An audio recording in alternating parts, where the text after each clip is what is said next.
Personal Finance Literacy, Unit 5, Life After High School, Guided Notes and Journal Reflections. Did you know that 35% of college-bound students have never discussed college funding with their parents? And 80% of college-bound students have not projected the total amount of money they will need to graduate college.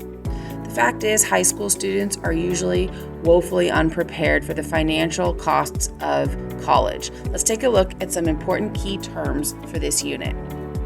The free application for federal student aid, known as FAFSA, a form that is completed annually by current and prospective college students to determine their eligibility for financial aid.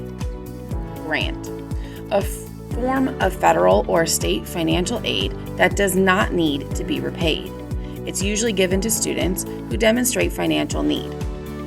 Scholarship, a form of financial aid that does not need to be repaid, usually awarded on the basis of academic, athletic, or other achievements.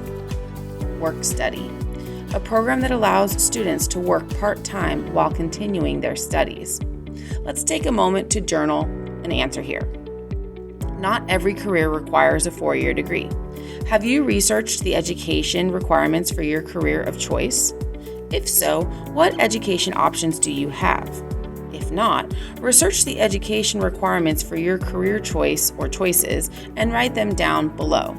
Please write a few sentences or several bullet points.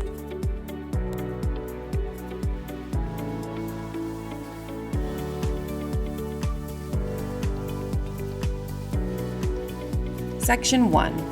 Beware and be wise. Wise people invest in themselves. Before anything else and throughout your whole life, the best investment you can make is in yourself. Here are some ways you can invest in yourself.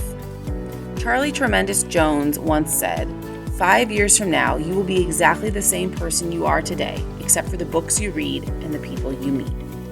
First, you've got to read. Leaders are readers. Reality TV and video games are great distractions, but they're just entertainment. They shouldn't be how you spend all of your time. This debt has ruined relationships. Here's an example from a real-life person and how her debt has affected her life. My name is Andrea, and I currently have $112,623 in debt. The short version of my story is simply that I used student loans for my entire education, which is how I earned a bachelor's degree in early childhood education. I'm currently a preschool teacher's assistant, and I only make $24,000 a year. As a result, I have a second job and work about 80 hours a week, every single week. The majority of my student loan debt is a stupid tax because I co-signed on a student loan for an ex-boyfriend. I constantly tell my friends to work hard and save to pay cash for everything they buy. A few of them have listened, but I pray that no one else has to endure what I'm going through. This debt has ruined relationships, and there are many days that I can't quite picture the end. Discuss. If Andrea could do college over again, what things might she choose to do differently and why?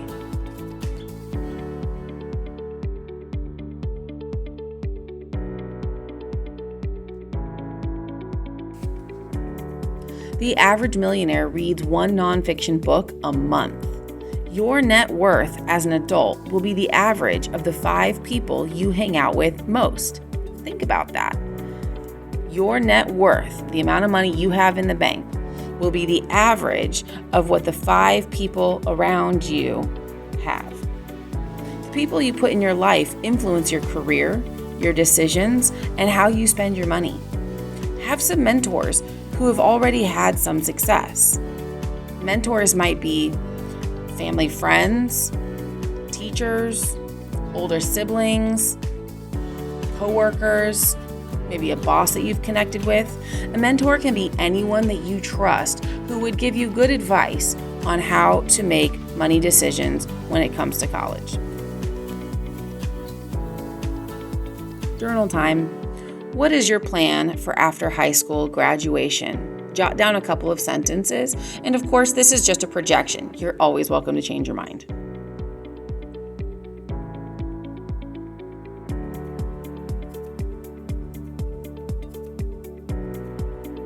Beware of the student loan myth. Not all careers require the same type of post-secondary education. We're going to show you how to come up with the most cost-effective education plan for your career of choice. If a 4-year college is the best education option for you, we want to show you how to do it without student loans. Believing that student loans are a good debt because they are a path to getting an education is a myth. You can get your education without becoming a slave to debt. Pay cash for college.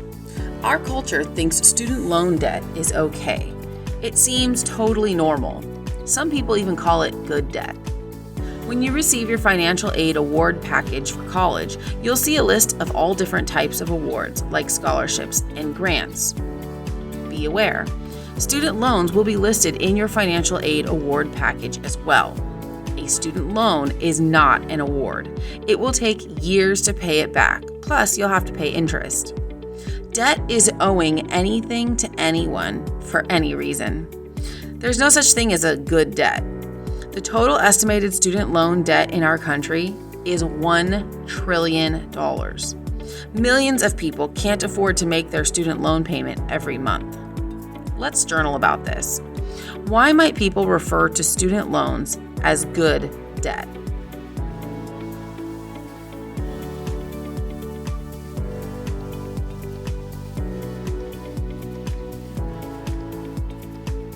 Section 2.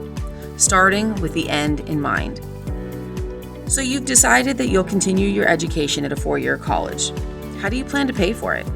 If student loans are part of your plan, you may want to rethink that. Listen to the stories in this chapter and decide how you really want to begin your post-college life.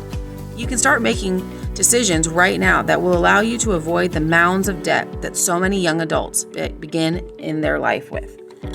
One of those choices is to cash flow, or pay as you go, for your college education. Most people believe it's impossible to go to college without taking out a loan. They'll say things like, well, the economy is down, or tuition is so expensive, or I don't really have any other options. Everyone takes out loans, so it's not a big deal, right? We hear it all the time. It's easy to think that because it's what you see all around us in our culture, it must be right. In fact, almost 70% of college students graduate with debt. But just because it's easy to sign those student loan notes doesn't mean it's the only way. And it definitely doesn't mean it's the best way. Don't steal from your future.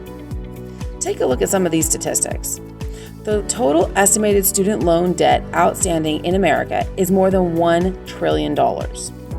Of the total outstanding student loan debt, approximately $85 billion is past due. The percentage of student loan borrowers who paid on time without postponing payments or becoming delinquent, a mere 37%. In other words, 63% of borrowers had a hard time paying back their loans. Nearly 30% of student loan borrowers wind up dropping out of school, and more than 50% of borrowers at 2-year for-profit colleges never finish. Examples of a 2-year for-profit college would be DeVry or ITT Technical Institute. Think about it. You don't want to steal all of your future possibilities from yourself by going into debt to get your degree. Let's journal. Imagine if your reality at age 24 was that you were $70,000 in debt, but your income was only $30,000. Write down a few sentences describing how you might feel.